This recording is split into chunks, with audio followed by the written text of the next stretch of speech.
আমি যেহেতু শাহরুখ খানকে অনেক পছন্দ করি, আইপিএল শাহরুখ খানের একটা টিম, তো এই বিষয়গুলো নিয়ে আমরা অনেক সময় আলোচনা করতাম। আজকে তার ঢাকা ক্যাপিটালস তার টিম। আমার আমার জাস্ট কি বলবো, অনেক অনেক বেশি গর্বে মনটা ভরে যায়, ভেরি প্রাউড ফিল করি তাকে নিয়ে।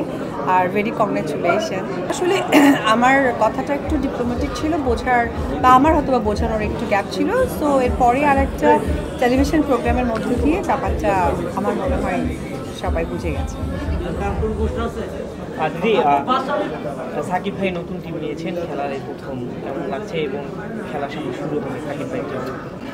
প্রথমেই বলবো আমার সন্তানের বাবাকে অনেক ভেরি কংগ্রেচুলেশন। তার অনেক অনেক অনেক স্বপ্ন ছিল, আলহামদুলিল্লাহ সেই স্বপ্নগুলো একটু একটু করে পূরণ হচ্ছে। ইন্ডাস্ট্রি নিয়েছিল, তারপর আমি যেহেতু শাহরুখ খানকে অনেক পছন্দ করি, আইপিএল শাহরুখ খানের একটা টিম, তো এই বিষয়গুলো নিয়ে আমরা অনেক সময় আলোচনা করতাম। আজকে তার ঢাকা ক্যাপিটালস তার টিম। আমার আমার জাস্ট কি বলবো, অনেক অনেক বেশি গর্বে মনটা ভরে যায়, ভেরি প্রাউড ফিল করি তাকে নিয়ে। আর ভেরি কংগ্রেচুলেশন তার টিমের জন্য, এবং ইনশাআল্লাহ তার টিমটা যেন জিতে যায়, এটাই পেয়ে থাকবে। এখনো আছি, এখনো আছি।